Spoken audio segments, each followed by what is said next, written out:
আজ 12 ফেব্রুয়ারি বুধবার, পবিত্র মাঘী পূর্ণিমা।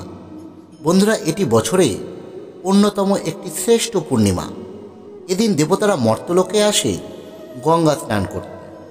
এই বিশেষ পূর্ণিমা তিথিতেই স্বয়ং হরিবিষ্ণু গঙ্গা জলে অবস্থান করে। এই পূর্ণিমা তিথির ব্রত পালন করলে সংসারে অশান্তি নাশ হয়, সমস্ত মনস্কামনা পূরণ হয়, সন্তান প্রাপ্তি ঘটে, দাম্পত্য জীবন সুখের হয় এবং ধন ও সম্পদ লাভ হয়। আজ যারা এই একাদশী ব্রত পালন করছেন তারা আজ অবশ্যই পুজোর পর এই মাঘী পূর্ণিমার ব্রত কথাটি একটি বার হলেও শ্রবণ করবেন। কারণ ব্রত পালন করলে ব্রত কথা যদি আপনারা শ্রবণ না করেন তাহলে ব্রতের ফল কোনোভাবেই আপনারা লাভ করতে পারবেন না।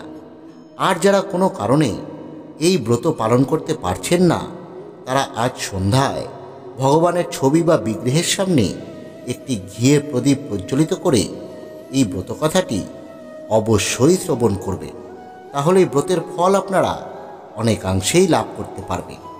আর হ্যাঁ বন্ধুরা, আজ সম্ভব হলে আপনারা গঙ্গা স্নান করবেন এবং যথাসম্ভব দান ধ্যান করবেন। তাহলে আসুন বন্ধুরা, আমরা এবার শ্রবণ করি মাঘী পূর্ণিমার ব্রত কথা। কান্তিকানগরে ধনেশ্বর নামক এক ব্রাহ্মণ থাকত। ভিক্ষা করে নিজের জীবন কাটাত সে ব্রাহ্মণ স্ত্রী কোনো সন্তান ছিল না।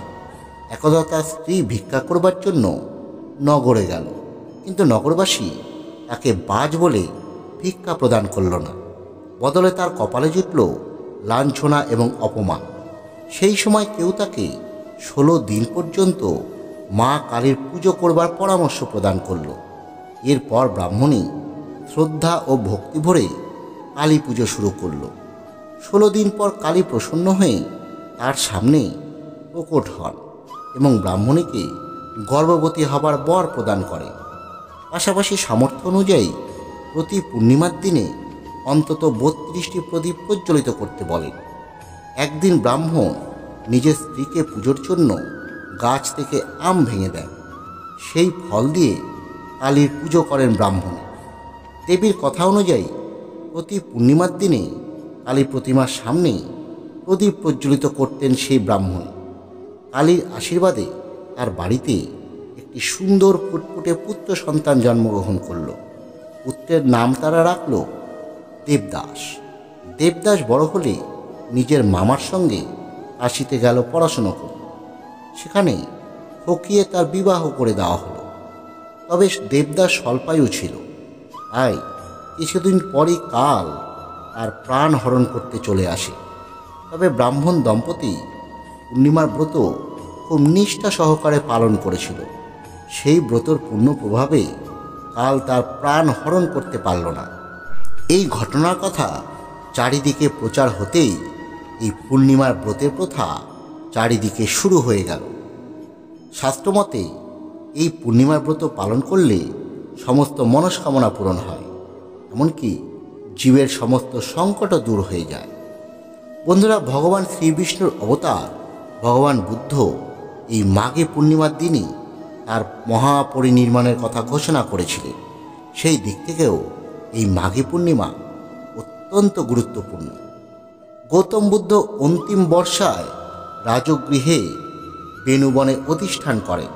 সে সময় তিনি ভীষণ রোগে আক্রান্ত হন।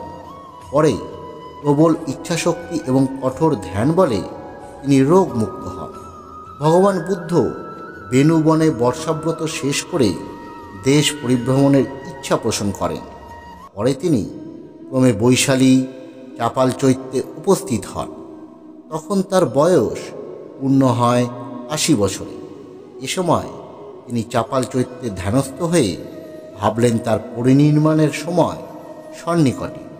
পরে তিনি ভাবলেন এখনও তার শিষ্য প্রশিষ্য, ভিক্ষু ভিক্ষুণী এবং উপাসক উপাসিকাগণ সুন্দর জীবনযাপনের যোগ্যতা অর্জন করতে পারেননি। এই অবস্থায় তিনি কি পরিনির্মাণ লাভ করতে পারবে? তখন তিনি সেবক আনন্দকে সম্বোধন করে বললেন, হে আনন্দ, এই বৈশালী অত্যন্ত মনোরম স্থান। এখানকার উদ্যান, চৈত্য, প্রাকৃতিক সৌন্দর্য অত্যন্ত মনোমুগ্ধকর। ভগবান ইচ্ছা করলে ঋষি বলে কল্পকাল অবস্থান করতে পারে, কিন্তু কাল সর্বগ্রাসী। জীবন অনিত্য, সংসার অনিত্য, জন্ম হলে মৃত্যু অনিবার্য। এই বিশ্বে যে যতই শক্তি বা ক্ষমতাশালী হোক না কেন, এবং যে যতই বিত্ত বৈভব ও সম্পদ ঐশ্বর্যের অধিকারী হোক না কেন, কেউ মৃত্যু থেকে মুক্ত নন। ধ্যানী, জ্ঞানী, মুনি, ঋষি মৃত্যু সবাইকে স্পর্শ করে, সবাই মৃত্যুর অধীন। এই মহান সত্যটি বুদ্ধ জীবনেও অনিবার্য হয়েছিল। ভগবান বুদ্ধ আনন্দকে আবার সম্বোধন করে বললেন, হে আনন্দ, অচিরেই তথাগত পরিনির্মাণ প্রাপ্ত হবে। এখন থেকে 3 মাস পর বৈশাখী পূর্ণিমা তিথিতেই আমি পরিনির্বাপিত হব। বুদ্ধের মহাপরিনির্মাণের ঘোষণা শুনে তার শিষ্য প্রশিষ্যগণ সবাই ব্যথিত হয়ে উঠল, সবাই কান্নায় ভেঙে পড়ল। তখন বুদ্ধ তাদের উদ্দেশ্যে বললেন, উৎপত্তি ও বিলয় জগতের নিয়ম, উৎপত্তি হয়ে নিরুদ্ধ হওয়া জাগতিক ধর্ম। এই মহাসত্যটি জীবন ও জগতের সব ক্ষেত্রেই প্রযোজ্য। বন্ধুরা, আজ মাঘী পূর্ণিমায় ভগবান বুদ্ধের মহাপরিনির্মাণের দিন ঘোষণাই ছিল মুখ্য বিষয়। বন্ধুরা, আশা করি আমাদের এই ভিডিওটি আপনাদের ভালো লেগেছে। যদি সত্যি ভালো লেগে থাকে তাহলে চ্যানেলটি সাবস্ক্রাইব করে আমাদের পাশে থাকবেন এবং ভিডিওটি অন্যদের মধ্যে শেয়ার করে দেবেন। ধন্যবাদ, সকলে ভালো থাকবেন।